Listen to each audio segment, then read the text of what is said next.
Здравствуйте, меня зовут Андрей Леонидов. Мы с вами находимся на терминале Укртрансагро. Это зерноперевалочный комплекс, который находится в порту Мариуполь. Мы занимаемся перевалкой зерновой продукции на экспорт. На данный момент сзади, вы видите, погрузится судно пшеницей объемом 7000 тонн, которое отправится в Египет.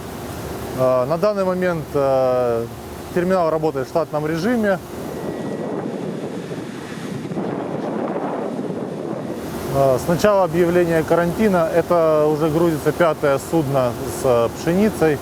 Объем перевалки за это время составил порядка 40 000 тонн. На данный момент проводятся все необходимые карантинные мероприятия по защите и нераспространению вируса. С ними мы познакомимся чуть позже, пройдя в лабораторию.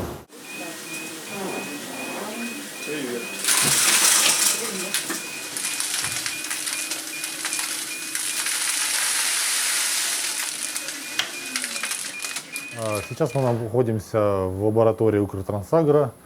С первых дней карантина мы ввели все необходимые меры для обеспечения безопасности труда сотрудников, а также контрагентов. Все сотрудники обеспечены респираторами, повязками, перчатками. Используются санитайзеры для обработки поверхностей рук. Проводится влажная уборка каждые 3 часа специальными растворами для обеззараживания поверхностей.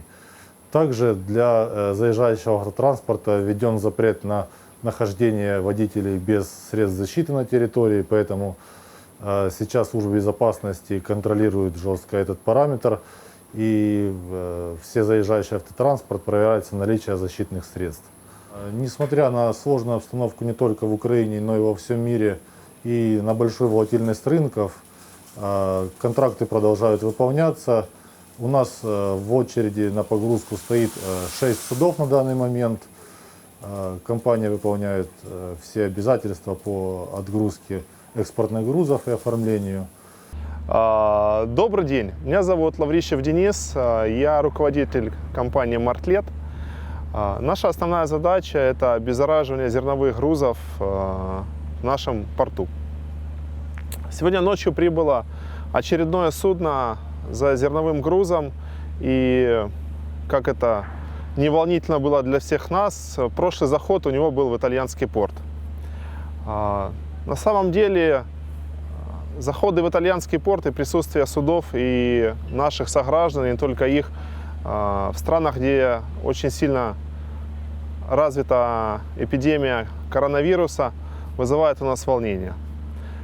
Но портовым пунктам пропуска в этом плане повезло больше, чем аэропортам или автомобильным пунктам пропуска, потому что здесь достаточно хорошо налажена система контроля и мониторинга людей в плане санитарного законодательства. Каждое судно, приходя в порт, обязательно посещают врачи Держпродспоживслужбы на предмет выявления зараженных людей. Происходит это следующим образом. Капитан судна, подходя к порту Мариуполь, обязательно уведомляет портовые власти о больных на судне. Если же уведомление от капитана приходит, так сказать, с прочерками, да, все здоровы, все хорошо, тогда у портовых властей есть основания для того, чтобы поставить судно к причалу. После постановки судна к причалу в обязательном порядке проходит сначала проверка всех членов экипажа на предмет температуры и других признаков заражения вирусными болезнями.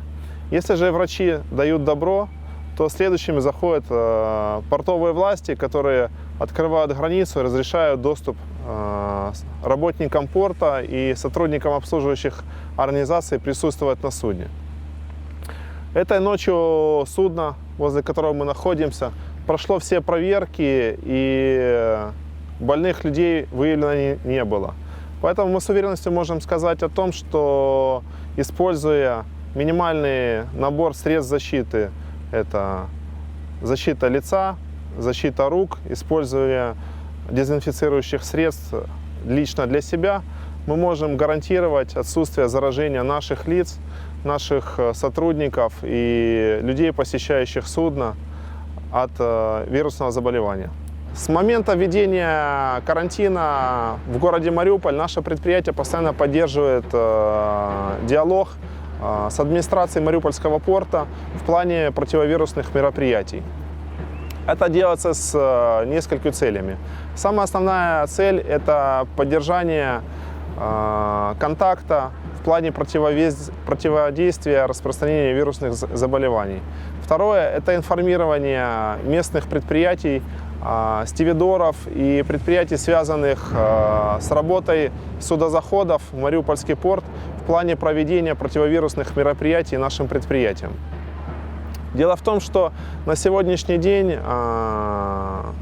у нас в городе и в стране очень мало предприятий, которые квалификационно подготовлены к проведению обеззараживающих мероприятий в промышленных масштабах. Это связано с тем, что нет необходимого запаса дезинфицирующих средств, а также нет достаточно производительного оборудования, которое на сегодняшний день в большом дефиците, учитывая необходимые меры, которые проводятся с профилактическими работами по упреждению вирусных заболеваний и распространению вируса. В нашем городе наше предприятие закупило дополнительное оборудование для проведения дезмероприятий в публичных местах. На сегодняшний день мы начали обработку жилых домов, это подъезды и лифтовые кабины против вирусов, а также начали обработку мест большого потока людей на предприятиях нашего города. Прежде всего, это проходные заводов и предприятий, а также административные здания. Там, где в силу обстоятельств и производственных причин идет большой поток людей и не исключена возможность заражения вирусами. Делается это все с применением зарегистрированных в Украине средств, которые эффективны против вирусов, которые рекомендованы для применения стерилизации помещений медицинских, а также стерилизации медицинских приборов. Поэтому, условно говоря, после обработки помещения можно считать стерильным. На сегодняшний день в Мариуполе и в порту города Мариуполь проводится достаточное количество мероприятий, обеспечивающих безопасность наших горожан, а также сотрудников, которые заняты судозаходом и обработкой грузов в порту Мариуполь. Поэтому мы, как люди, вовлеченные в этот процесс, люди, которые постоянно интересующиеся этим вопросом с профессиональной точки зрения, гарантируем то, что в нашем городе ситуация будет находиться под контролем, и вам не стоит переживать о том, что вирус все-таки будет проникать через морские врата нашего города к нашим жителям. Поэтому остаемся дома, бережем себя, своих близких, занимаемся детьми, делаем уроки, без тебе ніяк, все будет хорошо.